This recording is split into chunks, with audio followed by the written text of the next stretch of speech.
Theoretically important है understanding के लिए, numerically rarely used, but theoretical question इस पे बनते हैं.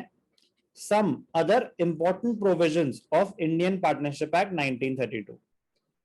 If all the partners agree, a minor may be admitted. A minor may be admitted for the benefit of partnership. तो exception आ गई. Exception कैसे आ गई? Characteristics में mention था कि the following people are not allowed to enter into a contract. उसमें minor था. तो माइनर एज पर Indian contract act he can not enter into a contract. लेकिन तभी तो special provisions of partnership deed. तो सेक्शन 3030 ऑफ इंडियन पार्टनरशिप कहता है कि if all the partners agree, a minor may be admitted to the benefit of partnership. For the benefit of the partnership a minor may be admitted. Exception आ गई ना, section 30 में clause आ गया.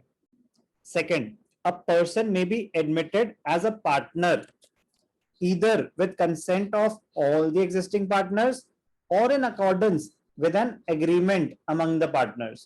अगर कुछ डिसाइडेड नहीं है तो सबका कंसेंट होना जरूरी है. लेकिन अगर हम पार्टनरशिप डीड में क्लॉज डाल दिया कि अगर मेजॉरिटी पार्टनर्स ने अग्री करा कि नया पार्टनर ला सकते हो तो ला सकते हो, तो ये बोल रहे कि ऐसा पॉसिबल है, बट आपको मेंशन करना पड़ेगा एग्रीमेंट में.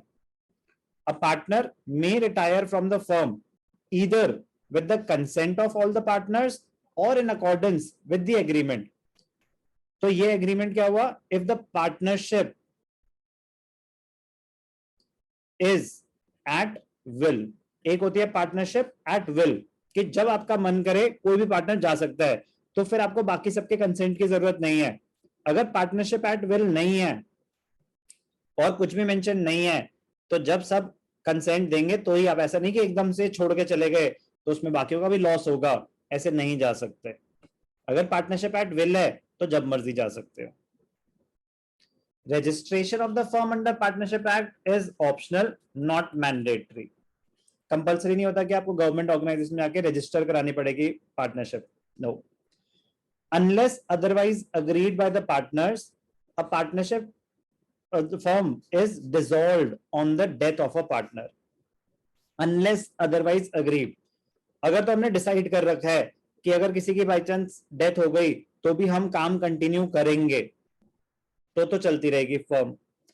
अगर कुछ स्पेसिफाइड नहीं था तो ये कंपल्सरी होता है. इसको बोलते हैं कंपल्सरी डिसोल्यूशन. अगर किसी की डेथ हो गई तो फर्म डिसॉल्व हो जाएगी. अब आपको नया अग्रीमेंट, नई फर्म एस्टैब्लिश करनी पड़ेगी. इंपॉर्टेंट रूल्स हैं, बट ये सब थियोरेटिकली यूज होते हैं, इस पे अलग से क्वेश्चन बनते हैं. ये सब वन टाइम इन्वेस्टमेंट होगी, कॉन्सेप्ट्स स्ट्रांग रहेंगे.